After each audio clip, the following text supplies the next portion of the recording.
Hey everyone, welcome to my channel, it's me Gamerturk, and we got a small news drop. Art Online Moon Cradle side story adaptation has been officially confirmed, although probably not in the way many people would have been expecting. As stated in the title of this video, of course, to not clickbait you, for its second year of service, Art Online Alicization Rising Steel mobile game, known as Alicization Blading in Japan, has announced its future plans, revealing that they'll be adapting the Art Online Alicization side story, consisting of volume 19 and 20 of the light novels called Moon Cradle, that takes place a year and a half after the end of War of Underworld, in Underworld time of course, revolving around a murder mystery. If you want more information about Moon Cradle, I recommend checking the video I did for SAO Wikia as an introduction to Moon Cradle, but this video will solely be focused on the news themselves. Now, for starters, it is funny that Rising Steel is announcing plans to adapt Moon Cradle for two reasons. First reason being, its main story is still all the way back during Gabrielle Miller's introduction and the defeat of Lippi and Shasta. On top of this, Rising Steel has an incredibly fragmented story presentation structure, as they just do whatever the fuck they want with event stories, regardless of where they take place in the main story. And mind you, almost none of these stories integral to their own narrative is accessible after the event period is over, with the exception of having anime scenes, at which point they just put it into a separate tab for accessibility.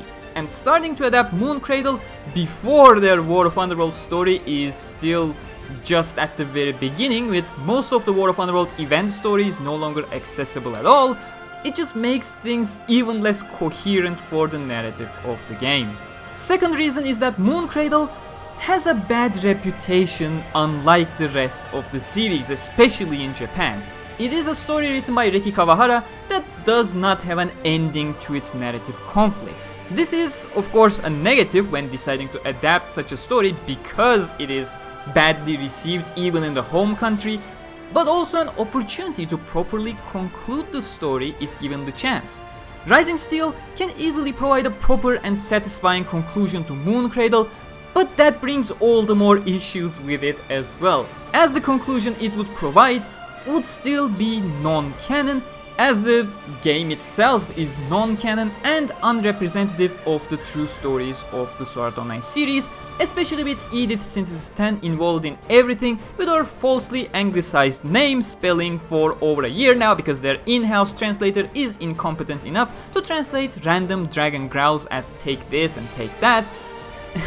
The problem is not necessarily that the conclusion and events involving Edith would be non-canon, but that many people actually think Rising Steel is canon depiction of things the anime has not covered, which it isn't, and that only fuels a massive wave of misinformation for the series. Either way, the two new Integrity Knights canonically introduced in Moon Cradle also received official voice actors and character art. Entokia Synthesis 18 is voiced by Terashima Takuma, and Nergius Synthesis 16 is voiced by Tachibana Shinnosuke.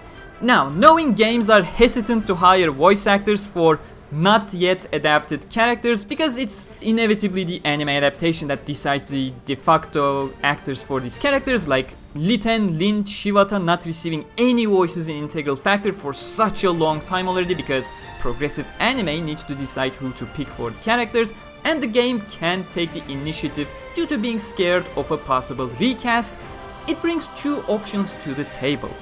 The fact that Entokia and Nergius have their voice actors either means the anime committee is somewhat involved with the decision, thus this is a massive hint that Moon Cradle will receive an anime adaptation sometime after Progressive Season 1. Or that the anime committee has completely decided that Moon Cradle will not be adapted at all, and thus the game is allowed to cast whoever they want for the characters. Now, both implications are very much a possibility, and said implications are obviously huge, going completely separate ways. In other news, just like Memory Defrag, Rising Steel is continuing to look for more ways to get you to spend money on it. So the game is finally getting partner skills under the name of Active Link, which are basically advantages you can only receive if you have two specific partner characters on the field who are capable of initiating a partner skill together.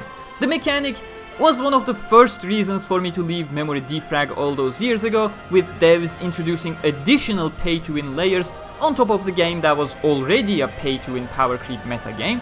And it seems like in about 6 months to a year, another massive power creep will arrive to invalidate your previous characters too, and that will be the time for me to completely abandon the game and just let whales fight over other whales. I won't be a part of that zoo at that point.